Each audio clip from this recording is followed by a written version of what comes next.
احسن منه المنتخب الغامبي تكتيكيا بعد متابعتكم للمباراه طبعا لانه خصم. وهل نفس التشكيله اللي دخلتوا بها اللقاء الاول واللي كانت تشكيله هجوميه سجلت هدف وتراجعت للمحافظه على النتيجه هي التي ستدخل بلقاء غانا الذي يعد نهائي قبل الاوان بالنسبه للمجموعه؟ شكرا.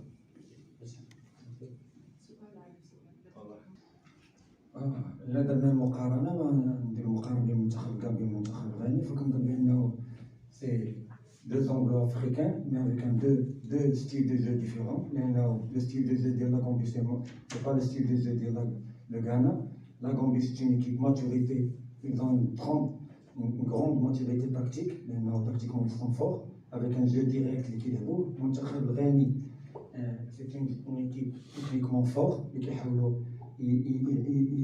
كيحاولوا يبنيو من الخلف. فمن كتبني من الخلف فكنظن بانه كتخلي مساحات اللي تقدر تكسبلواطا في عكس المنتخب الغامبي اللي كان سد جميع المنافذ. وبالنسبه للتقييم ديال سجلنا ورجعنا للوراء فكنظن بانه التقييم غير صحيح لان المقابله كانت تكتيكيه محضه. كنا العديد من الفرص دوزيام ميطون باش نقدروا نسجلوا باش نقتلوا الماتش الا رجعنا الماتش فكنظن بانه جاونا 4 ولا 5 ديال لي زوكازيون كونكريت باش نقدروا نسجلوا ما سجلناهمش. غير تعنينا النزعه ولكن ما تراجعناش للخلف لانه اذا تراجعتي للخلف هي تتسيدي ولكن حنا ما با سيدي باسكو اون كريي با مال دوكازيون باش نقدروا نسجلوا. مقابلات بين هادو كتختلف اختلاف كبير. اي مقابله في الكومبيتيسيون كتختلف لانه الديغولمون ديال الكومبيتيسيون هو اللي كيخليك تشوف بانه لي زيكيب كيفاش كيكونوا لانه بارفوا كتكون بدايه مزيانه وبارفوا كيكون تعثر بارفوا كيكونوا دي زيكيب اللي كيبداو متعثرين ولكن يلمونطون بويسونس كيطلعوا بواحد الفئه كبيره ويقدروا يوصلوا حتى لافينال. فلهذا اون جير ماتش باغ ماتش. المقابله الاولى كيف ما قلتي الاهم فيها هي تحقيق 3 النقاط لانه كاينين دي ماتش بوغ موا اللي ما كيتلعبوش ولكن كيتربحوا الا بغيتي تبقى في لا كومبيتيسيون ولا بغيتي تكون بارمي لي فافوري اللي تفوز بها. وكاينين بارفوا دي ماتش اللي كتلعبهم ولكن في دي كونت تخسرهم ولكن التاريخ ما كيتذكرش الناس اللي كتخسر كيتذكر الناس اللي كتربح. فلهذا ان شاء الله باذن الله حنا غنحاولوا دائما ان شاء الله باذن الله نقوموا نوجدوا الفريق ان شاء الله ونهيئوه على جميع المستويات باش يكون حاضر في المقابله ونقدروا نحسموا بطاقه الفوز اللي تخلينا نجيروا الجروب ديالنا باريحيه كبيره وتعطينا واحد الفكره مسبقه على المقابلات ديال لي كارت فينا ان شاء الله باذن الله.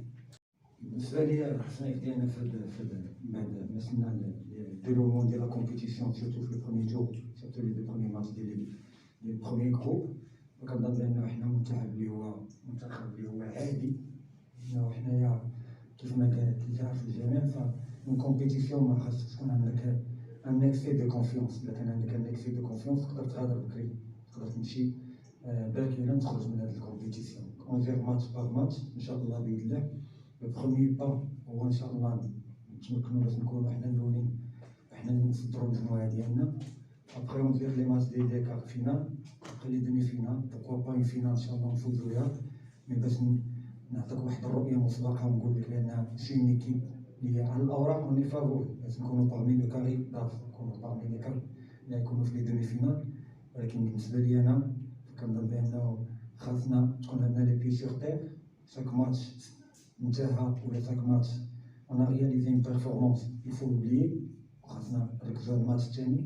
وهذا هو سر النجاح ديالنا اللي كان عندنا في تونس لان انا جيري ماتش باغ ماتش. الحمد لله بدينا لا كومبيتيسيون باغ 3 بوين. On a un match costaud demain contre le Ghana, Inch'Allah. On espère être au rendez-vous. Donc, Inch'Allah, faire le rendez-vous ديالنا نكونوا مركزين نكونوا في الجميع. ما يكونش عندنا واحد لو ريلاشمون ونتمنى ان شاء الله باذن الله كيف ما قلت لك شوف لا كومبيتيسيون ماتش باغ ماتش وديك الساعه ان شاء الله بيسير غيبان لنا المرتبه ديالنا.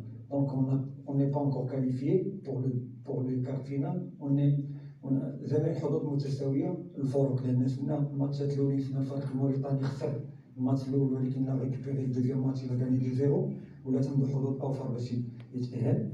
شفنا المنتخب الاوغندي اللي فاز المقابله الاولى الى بيردو الدوزيام ماتش حتى هو ولات عنده حظوظ ضئيله باش يتكاليفا.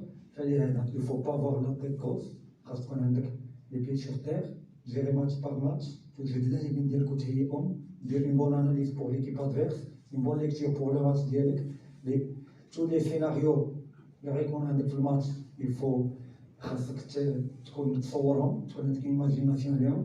ان شاء الله باذن الله حنا ان جروب دو جوور، حنا 30 جوور، اون فا يوتيليزي لي جوور سيلون لا فيزيونومي دو ماتش، نحاولوا ان شاء الله باذن الله نوجدوا اللاعبين ديالنا، ونتمنى ان شاء الله باذن الله نحمروا زي المغاربه اللي كنشوفهم فرحانين بينا، اللي كيجيو كيساندونا حدا لوطيل ميم مينوي كنشوفوا الهتافات. فهذا كيعطينا حافز كبير وحافز قوي باننا نكونوا بارمي لي فافوري باش نقدروا نفوتوا ان شاء الله بهذا، ولما لا نفرحوا المغاربه ونغامر ان شاء الله لو تيتر بحال كيف كيديروا الاخوان ديالنا المحليين، غنتظروا استحقاق.